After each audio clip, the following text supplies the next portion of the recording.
Hey guys, DJ Wonder Chrissy at you again, and today let's talk about what happened yesterday. Unless you were in a cave or something, you found out that the Supremes, or I like to call them the Supreme Court knocked down Uncle Joe's loan forgiveness program for college people. Anyone that believed that it was going to happen, just on the basic common sensality of it all, was a fool. And I'm here to tell you that. That's why it was a gamble, right? At best, it was a gamble. That's why I got my Caesars hat on today, because it was a gamble that you guys were taking. You know, you're looking at a guy here that paid back his student loan that I could barely get when I went to college in mid-'80s. So you guys that are signing the dotted line to get a big loan, to get big money, to go to a big college, news update for you. You need to pay for it too. It's just not like a wish that maybe someone's going to come in and erase it for you. You know, too many people, I don't know, I think they bite off more than they can chew, or they don't realize what they're doing. But in any case, you've signed on the dotted line, and once you graduate, and even if you quit school, you're responsible for that money. You know, sometimes I scratch my head, like right here, like this, scratch my head when I talk to some of these people. 2 weeks ago, we were at a local restaurant, and we had a waitress who is a college student that's home for the summer, and we were talking to her, and very nice girl. I won't give her her name, but she probably knows who she is. But anyway, she just finished her first year at Purdue. Granted, we're not in Indiana, so she's paying out-of-state tuition, which is $42,000, folks. It costs $42,000 to go to Purdue. And she said the reason she went to Purdue was because her mother and father were both graduates of that. It's a great school. Don't get me wrong. It's a great school. I wish I could go there. I could afford to go there. I probably would have went there. But anyway, and then we went on to ask her, hey, so what is it you're studying? What are you going to be when you get out of this great institution? And she says she was still thinking about it. Excuse me? You're going to a school that's costing $42,000 a year, and you haven't really decided what it is you want to be yet.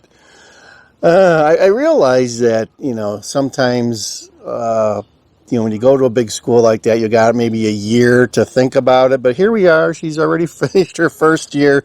She said she thought maybe she wanted to get into marketing.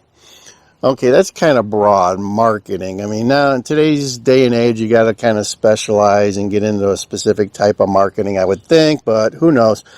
So there's part of the problem. You know, I hope her parent, I suspect her, it sounded like her parents had good jobs, so they could probably afford her to change course once or twice and still be able to fill the hole. But as a parent, if that was my kid, she'd be going to a community college until she was 100% sure of what it is she wanted to be. And then I would be more than happy to pay for going to a decent university. So there's, you know, that was the big news yesterday.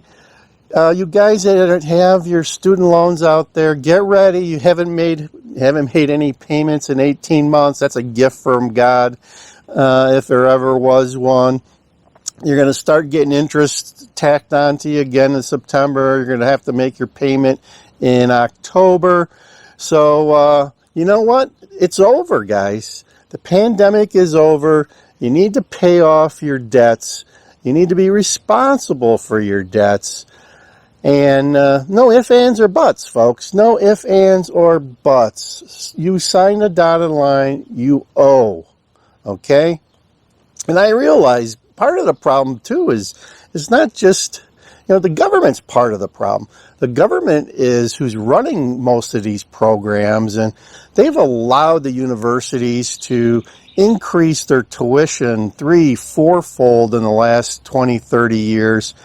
And no one says a thing, you just keep paying more and more for your tuition and room and board and stuff, and the world goes on. But,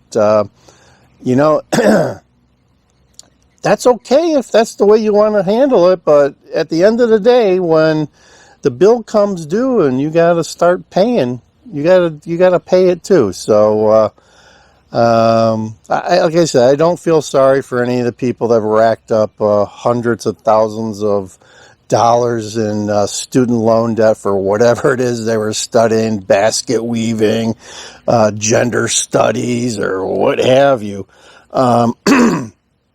You need to think it all the way through before you sign on the dotted line, folks. And that's coming from me, DJ Wonder Chrissy. And I don't know. That's all I have to say about that. I hope you guys are having a great weekend. We're heading towards 4th of July. It's NASCAR weekend in Chicago. And if you want a 6-pack of Busch Light, give me a break, right? Busch Light. Let me say that again. Have you ever drank that stuff? It is true piss water, folks. Busch Light is nothing but piss water. They want $10.50 for a can downtown, and if you want a 6-pack of it, you can get it for a real sweet deal of $63. Hey, yeah, a 6-pack of Busch Light for $63. That's only 7 times more than the normal price if you were to go into Walmart and buy a 6-pack if you were inclined. But there you go, folks. There's the problem with the world there. They didn't want to sell Bud Light, so I guess they decided we'll use Busch Light instead. I used to drink Busch when I was a kid. I don't even know if you can find Busch anymore. I see a lot of Busch Light, but Busch Light is like drinking water. It is, folks. So you NASCAR fans, I feel sorry for you down there, but hey, that's the way the rock rolls, you know that? So pull out your money and buy your Busch Light and enjoy it. Over and out. There's so many fools in this world. Try not to be a financial fool, right? That is the challenge I have for you guys out there.